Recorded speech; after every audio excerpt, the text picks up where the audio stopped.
Hello दोस्तों, हमारे YouTube channel में आपका स्वागत है। दोस्तों, आज हम क्लास 10th का हिंदी का चैप्टर 1 है, ठीक ना। हिंदी का चैप्टर 1 है, उसके कुछ महत्वपूर्ण ऑब्जेक्टिव प्रश्न बताने वाले हैं, ठीक ना।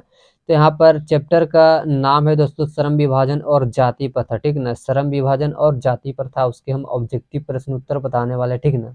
तो चलिए पहला प्रश्न देखते हैं। यहाँ पर दोस्तों पहला प्रश्न है, श्रम विभाजन और जाति प्रथा के लेखक कौन है।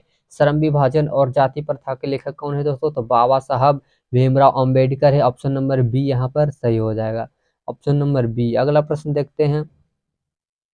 अगला प्रश्न है दोस्तों, डॉक्टर अंबेडकर के पिता का क्या नाम था। डॉक्टर अंबेडकर के जो पिता था उनके क्या नाम था दोस्तों, रामजी सकपाल थे, ठीक ना। Ramji Sakpal, option number B यहाँ पर सही हो जाएगा। अगला प्रश्न देखते हैं।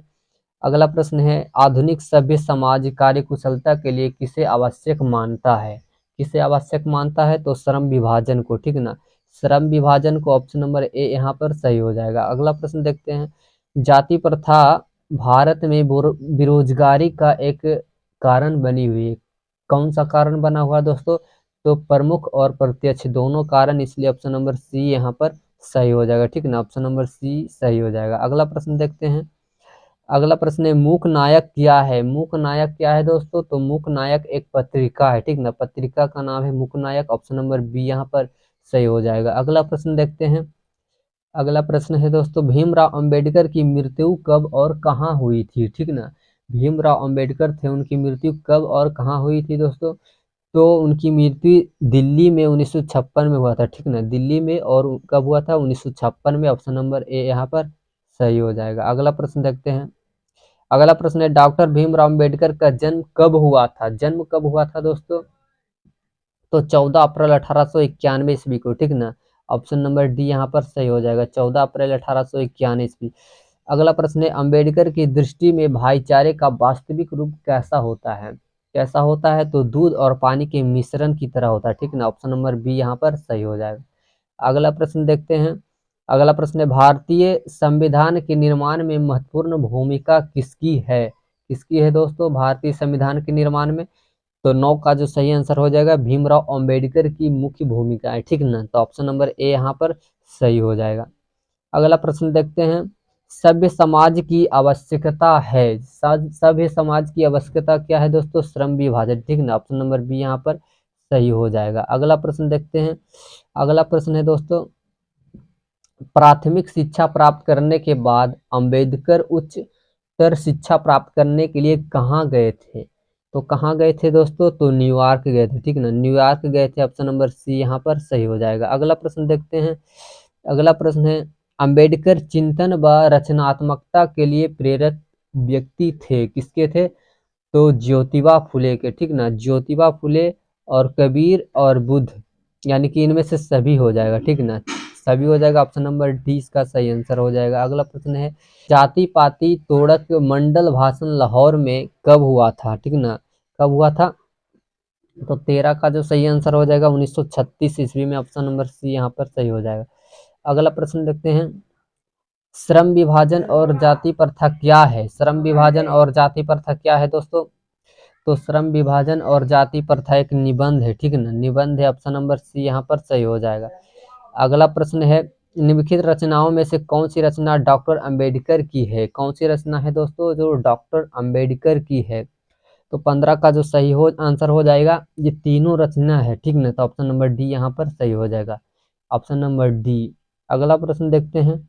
अगला प्रश्न है, आधुनिक सभ्य समाज श्रम विभाजन को आवश्यक क्यों मानता है, तो कार्य कुशलता के लिए, ठीक ना। कार्य कुशलता के लिए, ऑप्शन नंबर ए यहाँ पर सही हो जाएगा। अगला प्रश्न देखने हैं।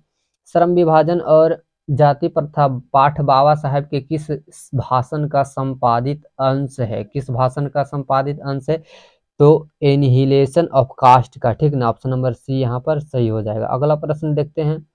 अगला प्रश्न है, अम्बेडकर के भाषण एनिहिलेशन ऑफ कास्ट को किसने हिंदी में रूपांतरण किया था। किसने किया था दोस्तों, तो ललई सिंह यादव ने। ऑप्शन नंबर ए यहाँ पर सही हो जाएगा। अगला प्रश्न देखते हैं।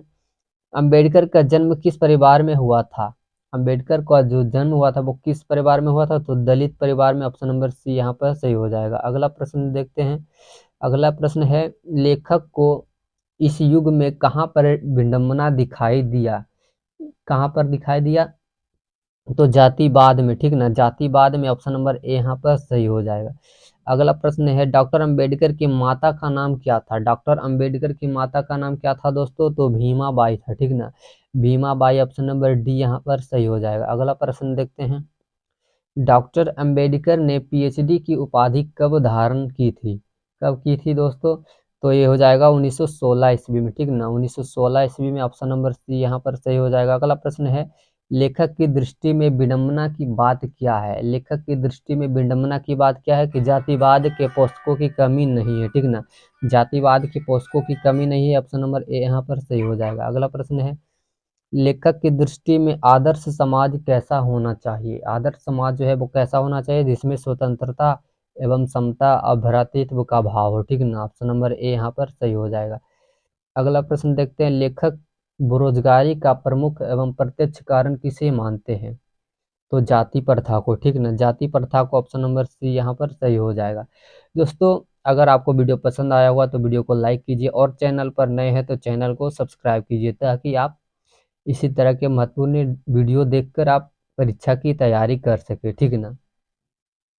और एक बात दोस्तों, अगर इसी तरह की आप पीडीएफ पाना चाहते हैं तो कमेंट में अपना नंबर लिख दीजिएगा, हम ग्रुप में अपना जोड़ देंगे, नहीं तो आप स्टडी विथ एमआर शिवा का व्हाट्सएप सेक्शन है, उसमें जाकर आप क्लिक करके लिंक पर जुड़ जाएंगे, ठीक है।